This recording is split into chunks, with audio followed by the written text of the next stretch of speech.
Your goal is always to build your email list, connect with your ideal client. That's it. If you make money off of a summit, you're ahead.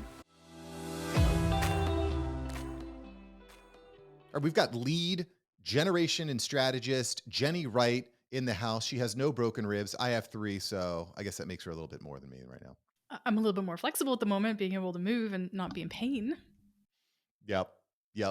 And just as God took a rib from Adam and gave it to Eve, I feel like I'm missing a few ribs right now too. So God, give them back. I could use those back. Anyway, it's going to be that kind of a day. I haven't gotten a good sleep in about a week since I broke these ribs. But when Jennie reached out to me and I started seeing everything she's doing with her podcast, with lead gen, AI, I was like, Jennie, we got to talk. We got to discuss. You got to coach me up here.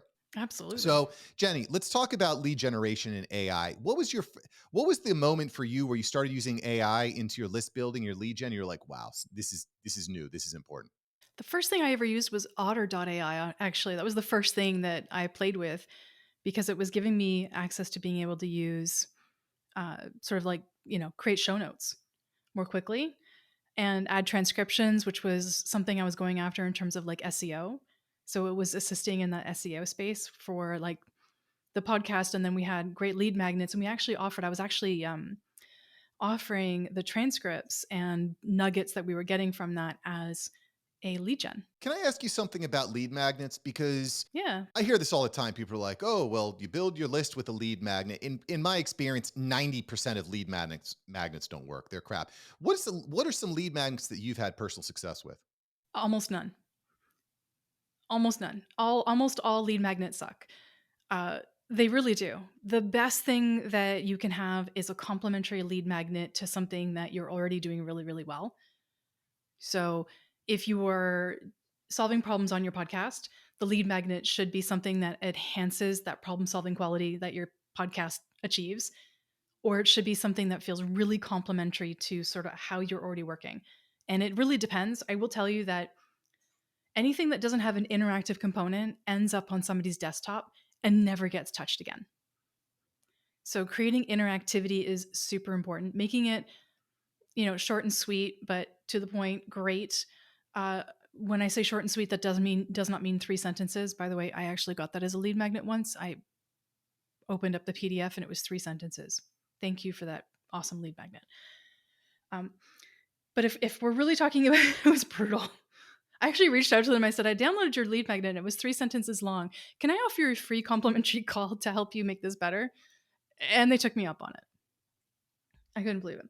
But the best thing that you can do in terms of lead generation isn't necessarily a lead magnet because they're so slow, especially if you're doing organic. The best thing you can do is do lead gen events, challenges, summits, podcasting even. But you need to create a lead gen event, which creates a list injection. Okay, so let's talk about the event because I mean that sounds great. And I actually was talking to Noah Kagan about this a few weeks ago.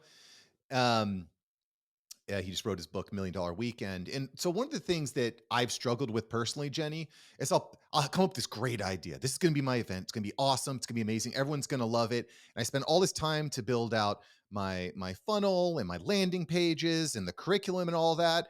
And then I start messaging people and nobody's buying it. We don't want that. We don't want that. Right. So how do you go about actually not only developing the event, but making sure that people sign up for it? What's your first step? My first step is reverse engineering it from something you're already doing, hopefully successfully. If you have no product, like program, product, or service that you're offering successfully, that changes the course of things. But if you already have a program or a product that is working well when you can get sales for it, then you reverse engineer it into your lead gen, into your list building. So you build a 5-day challenge around it with a sales event built in, or you build a summit around it with a VIP package that includes an upsell into whatever it is that you're offering.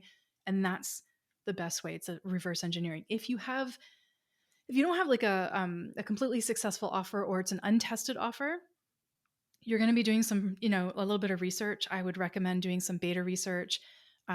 Also build a chat GPT around it, feed it all your stuff. This is what I do, at least now with my product creation, is I'll feed chat GPT a ton of stuff and information about me, all my writings and so on and so forth. Everybody does that.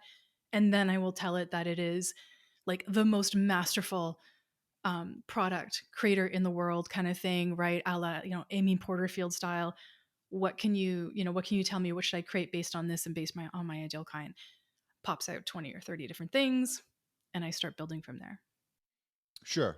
Yeah, no, and certainly AI, ChatGPT is a big way of getting there. What's an example of an event that you've seen be very successful? Like, for example, if I run a podcast agency, I launch and automate podcasts for clients, which is what my business is. I might put on a seminar about how to get great guests on your show or something like that, right? Is am I hearing you correctly? That there's some overlap? Should there be a feed in? What would you say is a good way to go about doing that?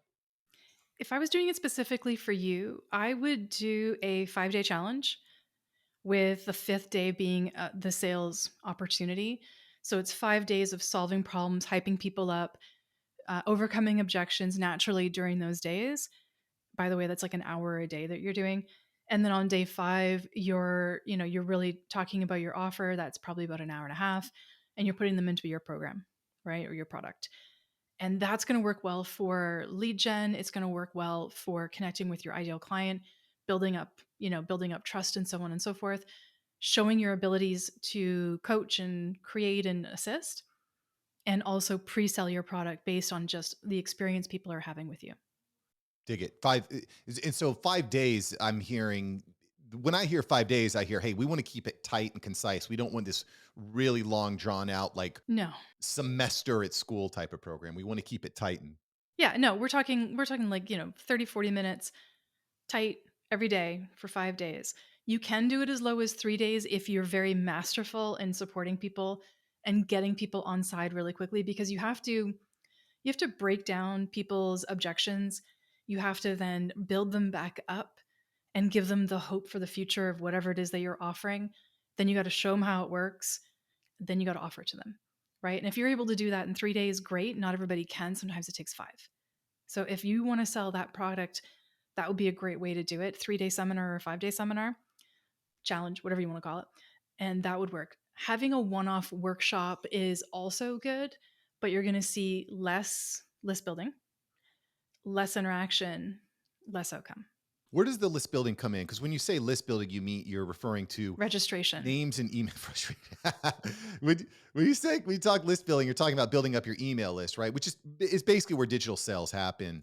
Um, where does the list building come in? Is that someone who enrolls in the challenge? Is that maybe additional stuff that comes in through the challenge? When do you start actually focusing on the emails? You're always focusing on, well, the thing is, everybody seems to focus on the event side of things. You should be like, I'll just preemptively say you should be focusing on this all the time.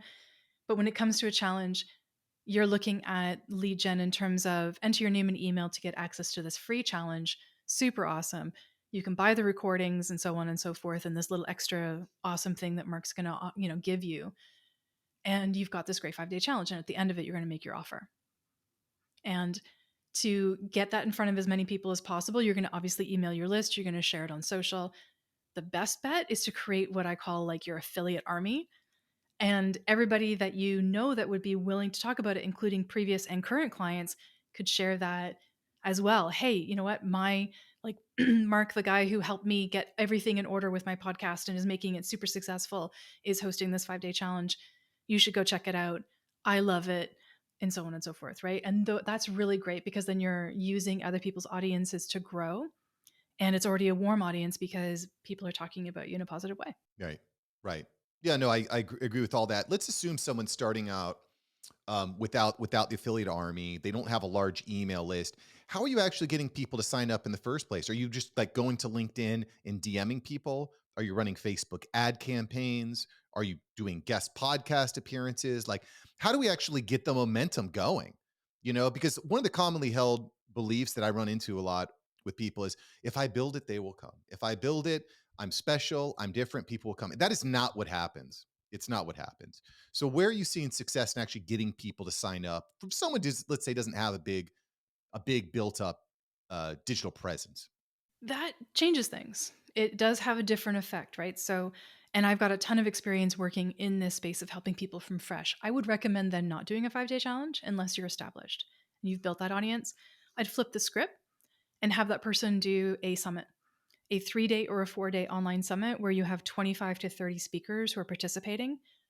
Then you're getting in front of those ideal audiences because those people are actually promoting for you because they are on the event. Then run your 5-day challenge or your 3-day seminar. And then you can offer your program, product, or service or go into a webinar series. So if you're not comfy doing a 5-day challenge or a 3-day webinar, or sorry, 3-day series, then you can start doing webinars, but you have to do them consecutively, like one every 10 days. But that's more drawn out. So everything is either speed to delivery and speed to action, or it's comfortability and what you feel comfortable doing and sort of that sort of thing. So it all depends. But a summit's better if you don't have an audience. Well, the main difference in the summit is you're inviting in a bunch of people, a bunch of guest hosts, basically, Yeah. right? Hmm. It's funny. I was actually just recently invited to be a member of a summit, and then it was supposed to be tomorrow, and they just messaged me today and say, "Hey, we didn't have enough people signing up. Thanks, anyways." I was like, "Oh, um, Seriously? I'm very serious." Yeah. And I was like, well, what was going on? How many people did you want? What was needed? Because like the cost of running a summit like that is pretty low, I think, right? I mean, especially to cancel it 2 days before. I just found that surprising. That tells me that there was a lack of potentially, and I don't know this person, but I've done 375 summits. Okay, I've produced that many. If that's happening, then there's a breakdown either in the speakers that they attracted and brought in, meaning that out of the 20 or 30 speakers, more than half didn't actually promote during the promo period, or there's a lack of planning and they didn't get everything ready in time for the speakers to actually promote. And that's a big problem. So I actually tack on a 6-week window. I call it the runway prior to a summit launch. So if your summit goes live on like September 1st, then 6 weeks out, everything is ready to go. And then you have a speaker kickoff call where you run the speakers through everything they need to do to learn how to promote your summit. And I give them everything they need, including like a whole document of like, here's how, this is what you can do, all these different opportunities. I basically step by step walk them through how to promote a summit if they've never done it before or anything. And then the follow up is there, right? And there's incentivization usually to promote because there's, instead of it being transactional, like you may never have known who that summit host was. You probably never even like met them before potentially, right? And that means that you may be, not you personally, I'm talking like you as a like bigger group. If you don't get to know who your summit guests are, like your speakers, then you're not creating that community. You're creating transaction. Nobody likes to feel transactional. Nobody likes to promote transactionally. So you have to build that community, get to know who your speakers are, and so on, so that when it comes time to promote, you're at the top of their calendar, you're at the top of their list, so they actually do it as opposed to you being an afterthought. Well, obviously that's important.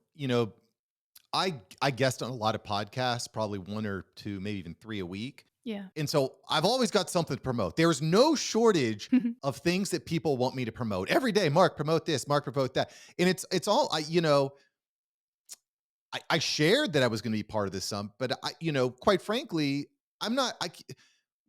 I just don't have the bandwidth to go out of my way to promote at great length every single thing that I'm doing. Correct. You know what I mean? Mhm. Not in which, by the way, doesn't mean I won't promote something I'm going to be a part of. I will, but like I'm not going to start a DM campaign or do all this work. Especially which, by the way, there was no sort of cost share or value share to me. I was showing up to help them. You know what I'm saying? Yeah. So I was kind of like, well, what's in it? Selfishly, what's in it for me? Mhm. You know, I get maybe introduced to some new people, maybe. You brought up something really, really good there. And it's something that I do in the events, like in the summits, is I incorporate networking and like group community building within the speakers themselves. So, and then I create a whole spreadsheet where the speakers fill it out. And then we ask people, what do you want? And what can you give? Right? Everybody wants exposure. And usually more than half of the speakers have a podcast. So automatically we see podcast swaps. What can you give? I can give, like, I can help people with this, or I can help people with that, or I can have a call or whatever. And we start forming these subgroups where people are actually supporting and assisting each other. This is where the speakers get the value. Because honestly, giving them some VIP affiliate income really isn't going to move the needle for them. But getting in front of other people they could possibly be in the room with, podcast swap, network with, this can be game changing because one of the summits that I just did about 2.5 months ago, The host ended up getting a paid speaking gig because she said, I want more paid speaking opportunities. Anybody know anybody? And somebody's like, I'm running a conference in March. They're like, hook me up. Paid speaking gig. Boom. Done. Right. So stuff like that comes from these things. So if you can create that with your speakers and also your registrants in some way, shape, or form, everybody's going to get some value. I really like that networking idea because there was none of that in the event that I was going into. Someone messaged me. They said, "Lock in this day." I said, "Okay." Yeah, it just sounds transactional. It was very transactional. That's right. There was no relationship. There was no networking. It was an acquaintance from LinkedIn. But I agree. If I would have been sucked in, I felt more emotional. I felt more hyped. Maybe I was in an event. But that's the other thing is, you don't want too many like pre-events before the event too. So it's finding that right balance. It's finding the right. It is. The balance is there. You can create. Usually, I do the speaker kickoff call and networking about 4 weeks before the summit's supposed to go live. And that allows enough time for people to get to know each other.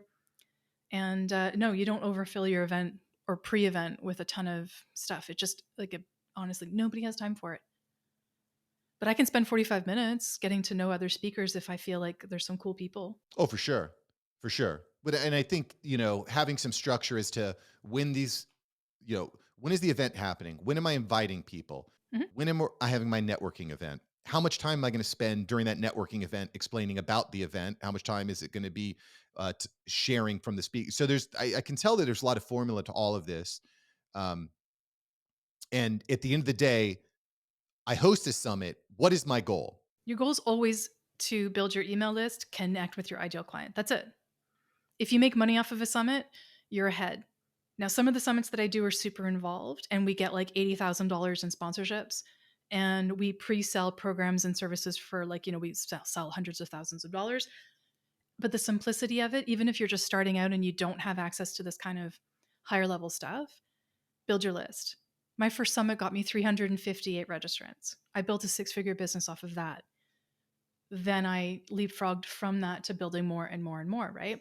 But email list building, that's the goal. Well, congrats on your success, Jenny. Thanks for kind of opening my eyes to a something I don't talk about too much, which is this summit topic. Um, Love email list building. Even if you don't have a CRM, by the way, people, you should at the very least be keeping a spreadsheet with your emails and your names. Do not miss that. Oh man, if I could have 18 months of my newbie days back, I would have Right? not missed that. Um, but don't miss that. We've been talking with Miss Jennie Wright at jennywright.com. You can go check her out there and start building your list today. Thanks, Jenny. Thank you so much.